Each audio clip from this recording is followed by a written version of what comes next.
Жетім қыздың анасына жазған хаты. Анашым, өзіңе айтатын жаңалығым көп.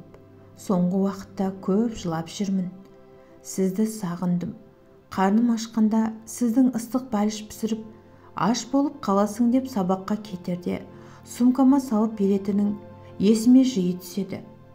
Көршіміз әрі сыныптасым Құралайдың шашын әдемілеп екі өрім қып анасы бантик тағып беріп жатқанда жылағым келген. Өзің білесің ғой, Құралаймен сабаққа бірге баратынымда, үйіне барып күтіп тұратынымда. Ал менің шашымнан ешкім сипамағанына 3 жыл болды. Сізді көрмегеніме де 3 жыл. Мен ең алғаш мектепке барғанда өте бақытты едім. Өйткені жанымда өзің болдың. Сол жылы қыста мен сізді жоғалтып алдым, анашым.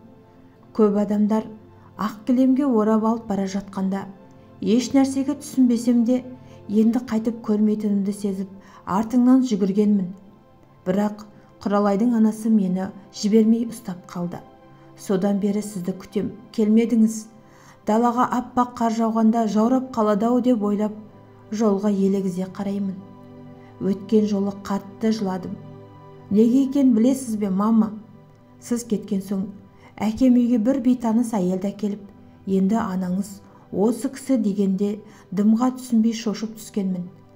Ана әйелден жылулық іздеп кемсеңдеп бетіне қарағанымда өзіме қадалған сұп-суық жанардан тайсалып дыбыс шығара алмай үнсіз жылағам. Одан бері 3 жыл. Мен 9-ға қарадым. Кішкене ес жидым. Өзімнен басқа ешкімге арқа сүйей алмайтынымды біліп, ештеңеге шағымданбайтын болдым. Аш қалсам да үнсіз көнуді үйрендім. Әкем үнемі жұмыста. Үйде ана әйелмен ғана қаламыз. Анашым, кеше сол әйел мені аяусыз қорлады. Жуған ыдысыңның майы кетпеген деп жазалап, далаға жалаң аяқ қуып шықты. Ақ қарда ұзақ тұрдым. Ешкім мені іздемеді. Үнсіз жыладым. Сенесіз бе? Күннің суықтығы соншалық, көз жасым кірпігімде мұз болып қатып қалды. Суыққа тоңғанымнан аяқ қолым икемге келмей сіресіп қалды. Кешкісін үйінен оны-мұныға шыққан Құралайдың мамасы менің түрімді көріп шошып айқайлап жіберді. Шылап жүріп үйіне апарып, жылы көрпеге орап, ыстық шай берді. Өзіме келген соң үйге келіп, өгей анама, сенде жүрек бар ма? Титімдей қызды өлтіресің ғой. Сол ыдысыңды өзің жусаң да өлмейсің. Енді тағы осындайыңды байқасам, әкесіне айтамын деп ұрсып кетті. Оған қысылған өгей шешем жоқ. Қорлаудың басқа амалын тауып алды. Сәл жақпай қалсам, темір аяғы бар орындықты көтертіп қояды. Оның салмағы басында білінбегенмен, уақыт өтуімен көтеріп тұруға шамам жетпей, қолым мұздай темірге қарысып қалатын. Сондай сәттерде ылғи өзіңді ойлаймын, мама. Биыл қыс қатты болатын сыңайлы. Бұдан 2 жыл бұрын алған етігім аяғыма тар болып қалды. Аяғымда етігім қажап, ақсаңдап жүргенін көрген Құралайдың анасы Құралайдың кимей тастаған етігін берді. Ескі болса да бүтін.